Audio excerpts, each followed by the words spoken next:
What's up, everybody? It's me, Therese, and we are on day 2 of not being able to use the crosshair customization for my characters.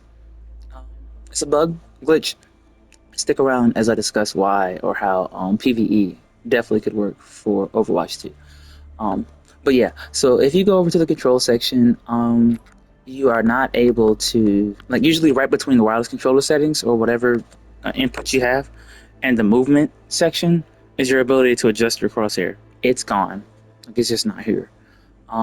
It might have said something on Twitter about it. Maybe nobody's noticed it, and maybe they all thought it was kind of like our own personal bug or whatever. But it's definitely not here. Um, but as for PVE, because they took away Gauntlet um, for some reason.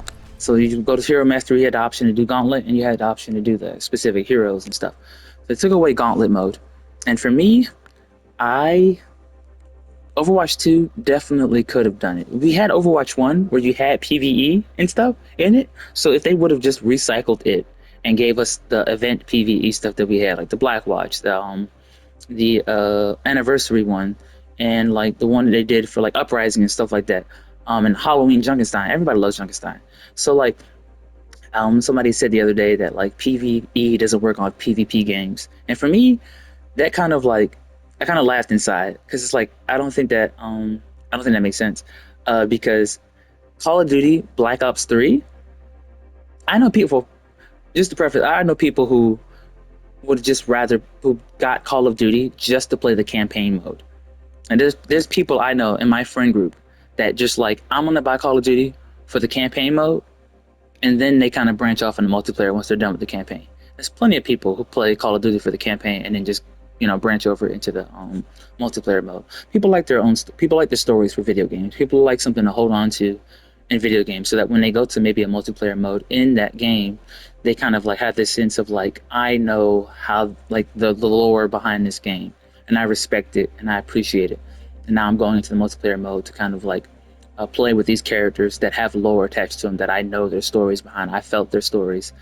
I've watched the gameplay. I watched the cutscenes. I've done the gameplay to get them through their story. This is awesome. So like for someone to go the other day that like PVE doesn't work for PvP games, Call of Duty is, especially Black Ops 3. Um, Black Ops 3 was 66% PVE. You got campaign mode and you got zombies mode, and that's both. Those are both PVE. And then you got the multiplayer mode, which is like PvP, player versus player, PVE, player versus enemy, or like bots or AI or whatever. Um, so you had the option to download either multiplayer, zombies, or campaign. So 66% of the game, like of the game modes in that game, were PVE. Plus, you had a campaign mode that was in zombies. So like for anybody to go PVE just doesn't work in a PvP, that's a flat out lie, because it's a flat out lie. Because Call of Duty has done it multiple times. The people who play maybe not everybody's able to maybe keep up with Call of Duty. Call of Duty is one of the most well-known shooter games ever. Like parents that don't play video games but their kids do know of Call of Duty. That's how popular it is. But now Activision is a part of Blizzard, so not to say that that has to garner some amount of guaranteed great PVE experience, but Call of Duty kind of set the standard so that it's possible to do so for a multiplayer game. Like even with Gauntlet mode, all they had to do was just give us bots that were like Torbjorns, that a little more than just the little training bots that we had. They gave us a little more Torbjorns, if they gave us a little more heroes running around that we can like shoot and like defeat or whatever, that would have felt like a genuine PvE. People would have latched onto it more. That and the roll lock. If they would have turned off the roll lock, I don't know why there was a roll lock in Gauntlet for some reason. Just had the desire to ensure that you could only play one role for 3 people, and they limited it to 3 people. That would have been nice if it. We have 5v5 now. We're not getting 6v6 back, but at least allow us to have 5 people playing the Gauntlet mode, or 4. because I think it was 4 people to be able to play in any like PVE game mode before. So like taking away um, your ability to play multiple characters and different roles, and taking away the ability for people to play at least 4 characters, or 4 people on your team wasn't the move. They should have just had 4 players. You can pick all DPS if you wanted to. You can pick all support if you want to. You can pick all tanks if you wanted to. But just doing that would have simply made it so much easier for the game mode to be successful. And not even, it doesn't have to be successful based off of how many people play it. Because say for example, 1,000 people a month play Gauntlet mode. If 10 people, I mean if 1,000 people spend $10, if they buy the battle pass, because that's okay. Let's say for example they're only going to play Overwatch 2 for the PVE, and Gauntlet mode was that PVE for them, or just any PVE was that for them. Because the current one we got, they're not updating it and not changing it, and I don't know if people play it for that. But anyway, there is a group of people who play Overwatch just for the PVE. I guarantee you there are. And there were people that were going to play Overwatch 2 because it was announced to have PVE elements into it. So they joined Overwatch. They played it for the first time. They downloaded it. It was free. They played it, and they were expecting PVE. They didn't get it. But guarantee you, if there was at least 1,000 people playing a PVE mode on Overwatch 2 in a month, and if they spent $10, that's $10,000 that Blizzard makes a month just because people are playing PVE. And that's if they just want to get the battle pass so that they can just have the stuff that they earn through the battle pass just by playing PVE, because you gain like battle pass XP for that. Not to mention if they bought skins for that. And like if you want to say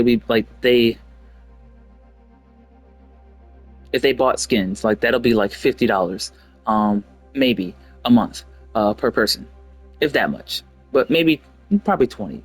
But either way, Blizzard will be making $10,000 if 1,000 people who only play Overwatch for PVE, which they would have had at least that many, 1,000 people playing Overwatch just for PVE at any given time throughout the month. It's a ballpark estimate, but they would make money for it.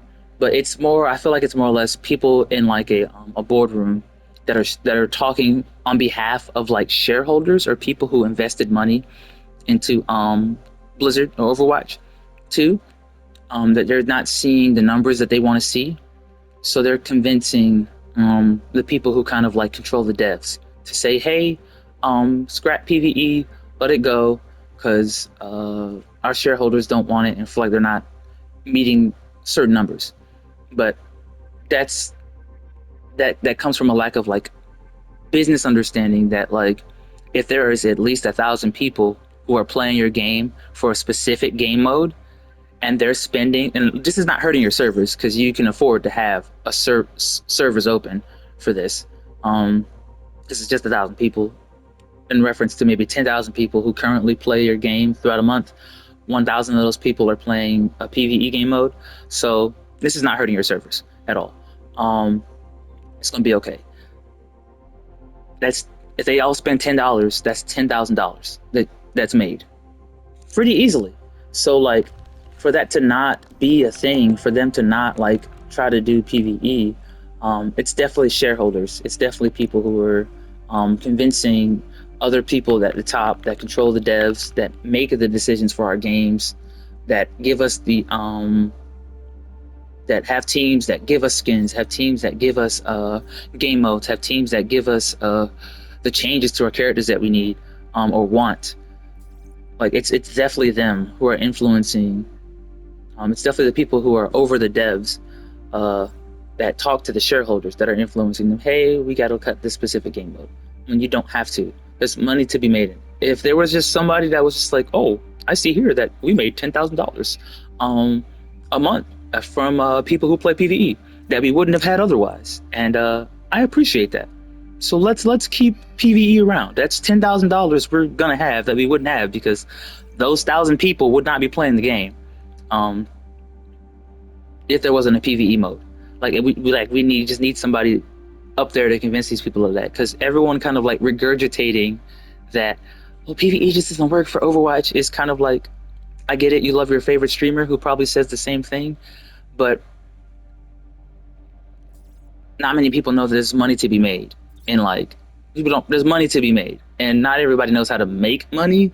Um, so like everyone's kind of just like more or less upset about how it unfolded, and it's more. I think it's more like your favorite streamer is kind of more or less like, I don't want to get my hopes up, and then give me something that's crappy, um, and short, and they could at least try to give me something good.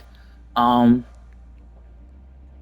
I just don't want to get. I feel like it's more or less they don't want to get their hopes up, for Blizzard giving them something that may not be what they wanted, just because they're kind of just throwing it at us like, hey, here you go, because you asked for it, here it is, and leave us alone. Like a parent giving a kid a toy they didn't really want, but they're giving them one to keep them quiet. But like the video, sub to the channel. I'll see y'all next time. If this bug is still around, I'm definitely gonna post another video about it because this bug shouldn't be here. Um, but I mean, bugs happen, so you can't just say, hey, it's here and I'm angry that it's here. But it's like bugs happen when they make changes to games, and for companies like this, there's a lot of stress and stuff like this. So my heart goes out to the people who are doing all this stuff and doing the updates for us and giving us what we need and what we want, and to the best of their abilities, without being influenced by people who are kind of just doing it for the money, um, and not for long-term money, but just short-term money in large amounts. Um, thank y'all so much. Thanks for coming to my TED Talk. Like the video, sub to the channel. I'll see y'all next time, and y'all have a great day.